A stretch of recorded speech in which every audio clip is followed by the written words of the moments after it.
Hello friends, welcome to my channel. मैं आज आपके साथ लेके आई कंपनी लॉ का एक नया टॉपिक जिसका नाम है वाइंडिंग अप। ये बहुत बड़ा टॉपिक है। So let's start with meaning. Winding up basically होता क्या है, कंपनी की वो पोजीशन जहाँ पे कंपनी को बंद किया जाता है। जैसे बंद करने का ये एक प्रोसेस होता है जहाँ पे कंपनी को क्लोज किया जाता है। जो इसमें मेंबर्स और डायरेक्टर्स होते हैं, एडमिनिस्ट्रेट करते हैं, उन्हें हम क्या बोलते हैं, लिक्विडेटर्स बोलते हैं।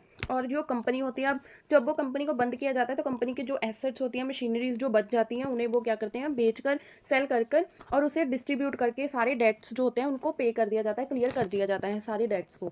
और जो लास्ट में बचता है वो वो जो पर्सन ने, जैसे कंपनी ने जो क्लियर किया है, लास्ट में जो बचता है वो खुद रख लेते हैं। देन आ गया मीनिंग। क्या है इसका? Winding up of meaning. Winding up of a company is the process where its life is ended and its property administered for the benefit of its creditors and members, and administrator is called liquidator. Winding up company का एक process होता है जहाँ पे company की life जो होती है एंड हो जाती है और इसकी जो प्रॉपर्टी है उसके बेनिफिट्स, जो मेंबर्स होते हैं या फिर क्रेडिटर्स होते हैं, जो वो क्या होता है, वो उनको हम क्या बोलते हैं, लिक्विडेटर्स बोलते हैं। Winding up of a company is a process of a putting an end to the life of a company. जैसे सेम ही है, वो कंपनी का वो प्रोसेस होता है जहाँ पे कंपनी की लाइफ को एंड किया जाता है, कंपनी को। It is a proceeding in which a company is dissolved, its assets are collected, its debts are paid off out of the assets of the company. Company की जो assets होती हैं उन्हें हम बेचकर, सेल करके, डिसॉल्व करके उससे क्या करते हैं, अपने डेट्स को क्लियर कर देते हैं, जो हमने कर्जा लिया होता है, उधार लिया होता है। If any surplus is left it is distributed to members in accordance with their rights. जो लास्ट में कुछ बच जाता है तो उसे क्या डिस्ट्रीब्यूट कर दिया जाता है, मेंबर्स में डिस्ट्रीब्यूट कर दिया जाता है, अकॉर्डिंग टू उनके जो जो उनके राइट्स हैं उसके अकॉर्डिंग उनको डिस्ट्रीब्यूट किया जाता है। During the process of winding up the company still exist and has corporate power until resolution. इस पूरे बाइंडिंग अप के प्रोसेस में जैसे कंपनी एग्जिस्ट करती है, इसका मतलब ये नहीं जैसे बाइंडिंग अप हो गया तो एकदम से बाइंडिंग अप, जब तक उसे रजिस्टर ऑफ कंपनी में नाम नहीं हटाया जा सकता, पूरा प्रोसेस कंप्लीट हो जाता, तब तक कंपनी जो होती है वाइंड अप नहीं होती है। जैसे ऐसे नहीं हमने वाइंडिंग अप बोल दिया तो मतलब वाइंडिंग अप कर दिया तो कंपनी जैसे बिल्कुल क्लोज हो जाएगी, उसका पूरा प्रोसेस होता है लाइफ। ये सिर्फ एक वाइंडिंग अप प्रोसेस है लाइफ को, कंपनी को एंड करने तक का। Then again dissolution is end result of a winding up process. जैसे डिसोल्यूशन कर देना किसी वाइंडिंग अप प्रोसेस, ये एक एंड रिजल्ट होता है जब बिल्कुल कंपनी जो होती है फिनिश हो जाती है, कंपनी की लाइफ जो होती है ख़त्म हो जाती है। देन आ गया modes of a winding up. ये सेक्शन 270 में है कंपनीज एक्ट में। मोड्स क्या है? दो तरह के मोड्स हैं। जैसे compulsory winding up of a company, ये किसके अंडर है? कंपनीज एक्ट 2013 के अंडर है। देन आ गया second is a voluntary winding up या फिर लिक्विडेशन ऑफ कंपनी। पहले ये कंपनीज एक्ट के अंडर था, अब ये क्या है? Under the insolvency and bankruptcy code 2016 के अंडर आता है। सो पहले हम शुरू करेंगे compulsory winding up of a company क्या होता है। A company may be wound up by a order of a tribunal. Tribunal का क्या मतलब होता है? जैसे कोर्ट की तरफ से ऑर्डर आ गया और कंपनी को बंद कर दिया गया, वाउंड अप कर दिया गया। This is called a compulsory. इसे हम क्या बोलते हैं? कंपलसरी वाइंडिंग अप बोलते हैं। The tribunal will make an order for winding up on an application by any of the person enlisted in section 272। जो कोर्ट होता है, जैसे कोर्ट खुद कंपनी को वाइंड अप नहीं कर सकता, उसे किसी का ऑर्डर मिला होगा, किसी पर्सन ने उसे एप्लीकेशन फाइल की होगी, तो वो जो कोर्ट है उस पर जैसे उसको देखता है, फिर उसको वाइंड अप करता है। देन आ गया grounds for compulsory winding up. क्या क्या बेसिस, किस बेसिस पे कंपनी को वाइंड अप, किस बेसिस पे कंपनी को बंद किया जा सकता है। Special resolution by company to section 271 and subsection B. If company has by a special resolution resolved that it may be wound up by the tribunal. अगर कंपनी एक स्पेशल रेजोल्यूशन देती है और कंपनी जो कोर्ट होता है फिर उस कंपनी को वाउंड अप कर देता है, ये कोर्ट जो होता है उसे स्पेशल रेजोल्यूशन साइन करना पड़ता है और वो कंपनी को बंद कर देते हैं। द ट्रिब्यूनल में pass a winding up orders, winding up where it is oppose to public और कंपनीज इंटरेस्ट। इसमें क्या होता है, जो कोर्ट होता है वो पास करता है वाइंडिंग अप ऑर्डर्स को। अगर उससे किसी ने जैसे पटिशन देनी पड़ती है, अगर किसी ने उसको बोल दिया कि इस कंपनी को वाइंड अप करना है, तो वो क्या करता है, कोर्ट उसके बारे में सोच विचार के उसे क्या करता है, पास कर देता है, उस वाइंडिंग अप ऑर्डर को पास कर देता है। ट्रिब्यूनल जो होता है, कोर्ट जो होता है, उसको रिफ्यूज़ भी कर सकता है ऑर्डर को, अगर उसे लगता है कि ये कंपनी को बंद नहीं होना चाहिए, या फिर कंपनी को अभी बंद नहीं करना है, जब पब्लिक का इंटरेस्ट या फिर कुछ भी बचा हुआ है, अगर कंपनी को बंद नहीं होना चाहिए, तो वो उसको कैंसिल भी कर सकता है, रिफ्यूज़ कर सकता है। देन आ गया just and equitable. Just and equitable मतलब तो ये किस सेक्शन के अंडर आता है, 271 एंड सबसेक्शन जी के अंडर आता है। द अनदर ग्राउंड, एक और बेसिस है कंपनी को कैसे बंद किया जा सकता है कोर्ट की तरफ से। The another ground on which the tribunal can order the winding up of a company is when a tribunal is the opinion that it is just equitable that the company should be winding up. इसमें क्या है, एक another basis है जहाँ पे court जो होता है एक ऑर्डर पास करता है कंपनी को वाइंड अप करने के लिए, जहाँ पे क्या होता है, कोर्ट जो होता है एक ओपिनियन होता है कोर्ट का कि ये बस मतलब यहाँ पे बंद हो जाएगी company.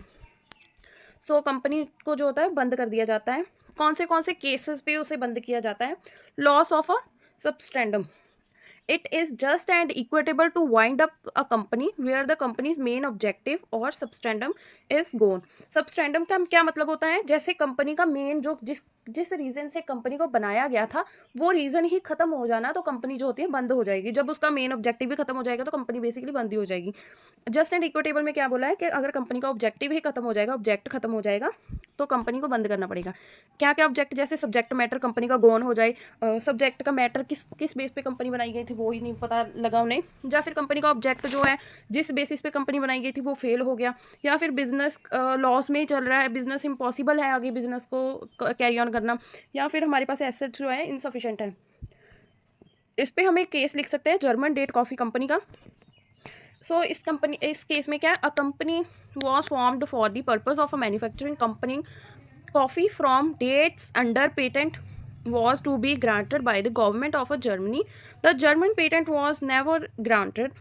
Then company's objective is failed for which it was formed, and therefore it was an equitable that the company should be wound up. इसमें क्या है, इस जर्मन डेट कॉफ़ी कंपनी में क्या केस में क्या था, एक कंपनी थी, उसने जैसे कॉफ़ी बनाने की एक कंपनी थी, उनका मेन पर्पस क्या था, उन्होंने बोला था एक जो गवर्नमेंट है जर्मनी की वो हमें एक पेटेंट ग्रांट करी। सो जो जर्मन की गवर्नमेंट थी वो पेटेंट कभी किसी को ग्रांट करती ही नहीं थी। सो कंपनी का जो मेन ऑब्जेक्टिव था कंपनी को फॉर्म करने का, वो ऑब्जेक्टिव तो खत्म हो गया, तो इसके लिए उन्होंने क्या किया, इस पर जस्ट एंड इक्विटेबल का केस लगाकर उसे जो कंपनी को वाउंड अप कर दिया गया कोर्ट की तरफ से। Then second point is a deadlock in management. When there is a deadlock in the management of a company, it is a proper case of a winding under the just and equitable case. ये क्या है, just and equitable case के अंदर दूसरा point है कि कौन से केस के अंडर उसे बंद किया जा सकता है। डेडलॉक मतलब हो गया जैसे एक दूसरे के साथ अगर दो कंपनीज है वो आपस में झगड़ी जा रही हैं, जैसे ये दो फर्म्स हैं, दोनों की आपस में बनती नहीं है, तो एक दूसरे के साथ वो बिजनेस कैसे कर सकेंगे अगर दोनों एक दूसरे के साथ बात ही नहीं कर रहे, तो मतलब एक दूसरे के साथ ही झगड़े चल रहे हैं उनके। When there is a deadlock in the management of company, अगर कंपनी की मैनेजमेंट के आपस में ही नहीं बन रही है तो वो एक वाइंडिंग अप का जस्ट एंड इक्विटेबल में केस बन जाएगा और कंपनी को बंद कर दिया जाएगा। इसमें हम एक एग्जांपल लिख सकते हैं, जैसे A and B who traded separately as a cigarette manufacturer agreed to merge their business and make a private limited company of which they were shareholders and its directors. They have equal voting rights. After some time, some disputes arose between them and which are submitted to mediator, but one of them refused to accept the award. They would no speak to each other, only through secretary. There was a complete deadlock and as such the tribunal ordered to for the winding up. इसमें क्या है, ए और B एक companies थी, वो अलग अलग cigarette का मैन्युफैक्चरिंग का बिजनेस कर रही थी। उन्होंने एक दिन क्या सोचा कि इस बिजनेस को मर्ज करके एक प्राइवेट लिमिटेड कंपनी बनाई जाए। सो उन्होंने जैसे उनका पहले तो बहुत अच्छा चल रहा था और वो ही अपनी कंपनी में शेयर होल्डर्स भी थे और डायरेक्टर्स भी थे, उनके दोनों के इक्वल वोटिंग राइट्स थे, उन दोनों की पहले बहुत अच्छी बनी। फिर उनमें कुछ डिस्प्यूट्स अराइज हो गए दोनों के बीच में। फिर उन्होंने क्या एक मीडिएटर को बैठाया, उन दोनों में उन जो मीडिएटर क्या होता है, एक दोनों की बातें सुन के उन्हें एक रिजल्ट बताता है कि ऐसे ऐसे कोई सलाह देता है उसे। तो बट वो दोनों जो थे ना उन्होंने मीडिएटर के फैसले को मानने से रिफ्यूज़ कर दिया, उन्होंने एक्सेप्ट ही नहीं किया उस फैसले को। देन उन दोनों की बातचीत आपस में बंद होगी, दोनों ए और बी कंपनीज़ की। उन दोनों ने आपस में बातचीत बंद कर दी, वो बातचीत जो सेक्रेटरी के थ्रू करते थे। देयर वाज अ कंप्लीट, उन दोनों के बीच में बिल्कुल डेडलॉक हो गया। अगर उन दोनों की बातचीत ही नहीं होगी तो बिजनेस कैसे आगे चलेगा। तो उन्होंने ट्रिब्यूनल को ऑर्डर के बेसिस पे जो कोर्ट ने उस कंपनी को वाइंडिंग अप कर दिया, ख़त्म कर दिया, बंद कर दिया। देन आ गई फ्रॉडुलेंट पर्पस। अगर when the company has made only for the illegal purpose it is just and equitable to wind up the company. अगर जो कंपनी है वो मेड ही इलीगल, किसी गलत गैर कानूनी पर्पस के लिए कुछ गलत एक्टिविटी करनी है, फ्रॉड करना है किसी के साथ, इस बेसिस पे कंपनी बनाई गई है, तो जस्ट एंड इक्विटेबल का केस लगाकर जो कोर्ट होता है उस कंपनी को वाउंड अप कर देता है। देन आ गया अगर bubble where the company is a bubble and has no business to carry on it is wound up. जैसे कंपनी एक बबल है, बस दिखावा ही है, वो बिजनेस कोई बिजनेस नहीं कर रहे हैं, बस एक दिखावा कर रहे हैं, तो उस कंपनी को भी बंद कर दिया जाता है। देन आ गया third part is a non filing of a financial statements. If the company has a made default in filing with the register its balance sheet and profit and loss account और annual returns for 5 consecutive financial years. जो company है अगर कोई भी default कर रही है register को फाइलिंग करने में या फिर उसकी बैलेंस शीट बनाने में, जैसे प्रॉफिट एंड लॉस अकाउंट को शो करने में, 5 ईयर्स का हमें profit and loss account company में शो करना होता है। अगर उसमें कोई भी मिस्टेक कर रही है तो उस कंपनी को भी बंद कर दिया जाता है, बंद कर दिया जाता है। जैसे ऐसे नहीं है, एक कंपनी ने जैसे 5 साल का हमें जो होता है profit and loss account show करना होता है। अगर एक कंपनी 4 ईयर से शो कर रही है, एक ईयर का नहीं शो किया, तो उस कंपनी को वाउंड अप नहीं किया जाएगा। अगर कोई लगातार 5 ईयर से कोई शो नहीं कर रहा है अकाउंट, एनुअल रिटर्न्स नहीं दे रहे हैं, तो वो उस कंपनी को बंद किया जाएगा। Then fourth point is a fraudulent affairs. If a tribunal is opinion that the company is involved in a fraudulent affairs or is formed for unlaw purpose, then it may order to wind up. If जो company होती है उसका opinion क्या है, company एक fraudulent affairs बना रही है, कुछ गलत एक्टिविटी कर रही है, किसी के साथ फ्रॉड कर रही है एक और अनलॉ पर्पज़ के लिए, मतलब वो लॉ इलीगल है, अनलॉफुल पर्पज़ के लिए बनाई गई है, तो उसे ऑर्डर दिया जाता है, उस कंपनी को बंद कर दिया जाता है। पिटिशंस क्या क्या है वाइंडिंग अप की, और कौन फाइल करता है पिटीशन को, कौन कौन फाइल कर सकता है, ये किसमें सेक्शन 272 में है। एक कंपनी पिटीशन फाइल कर सकती है और कोई भी क्रेडिटर्स फाइल कर सकता है, कोई रजिस्टर हो गया या फिर सेंट्रल गवर्नमेंट होगी वो भी फाइल कर सकती है, और एक पर्सन जो सेंट्रल गवर्नमेंट की तरफ से ऑथराइज होता है या फिर स्टेट गवर्नमेंट भी इस कंपनी को पिटीशन को फाइल कर सकती है। देन आ गया second is a voluntary winding up. ये किसके अंडर है, इंसॉल्वेंसी एंड बैंक्रप्टी कोड 2016। पहले हमें यही बात लिखनी है, जैसे the process of a voluntary winding up of a solvent company is known as is now shift from companies act 2013 to bankruptcy and insolvency code 2016 on 1 April 2017। जो voluntary winding up का process था वो पहले किस companies act 2013 में था, अब उसको 1 अप्रैल 2017 से शिफ्ट कर दिया है बैंक्रप्टी एंड इंसॉल्वेंसी कोड 2016 में।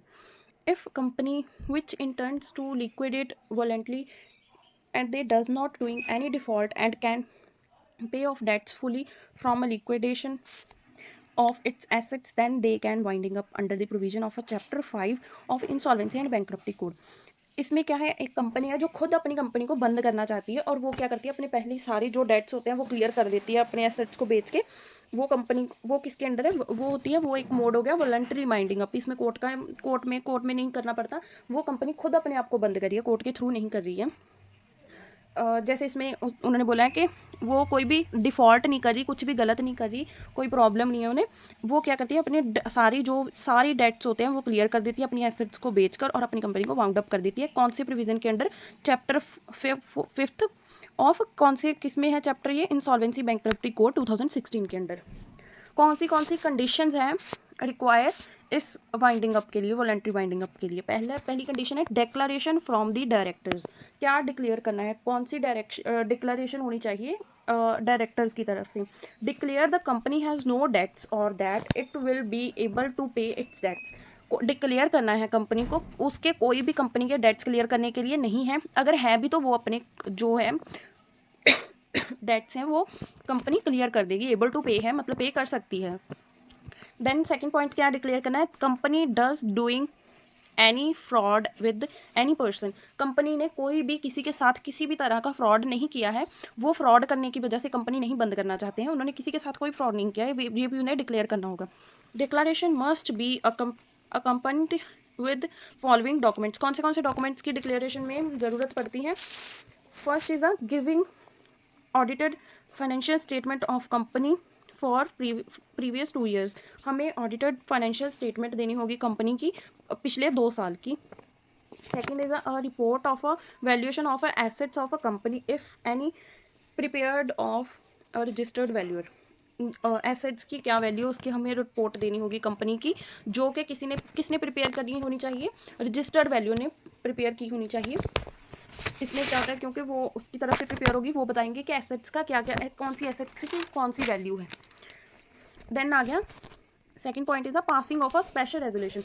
हमें जैसे पहले स्टेप को फॉलो करने पहले हमने declaration of from the directors किया, फिर आ गया हमें स्पेशल रेजोल्यूशन को पास करना होगा विद इन 4 weeks। डिक्लेरेशन करने के पूरे 4 हफ्ते के बाद हमें जो होता है कंपनी को ये भी पास करना होता है, स्पेशल रेजोल्यूशन को पास करना पड़ता है। और इसमें क्या ज़रूरत पड़ती है? 75% ऑफ मैच्योरिटी चाहिए हमें, शेयर होल्डर्स की अप्रूवल चाहिए हमें। जनरल मीटिंग जब बैठाई जाती है तब उसमें क्या होता है, शेयर होल्डर्स की 75% मैच्योरिटी अप्रूवल चाहिए हमें। इससे क्या होता है, कंपनी जो होती है लिक्विडेटेड वॉलंटरी बोली बाउंड अप होती है। देन आ गया third point is a resolution of the creditors. Special resolution pass करने के बाद हमें रेजोल्यूशन ऑफ क्रेडिटर्स करनी पड़ते हैं, जैसे where the company owes any debts to any person creditors representing 2/3 in value of the debts of a company shall approve the resolution passed by the company within 7 days of such resolution।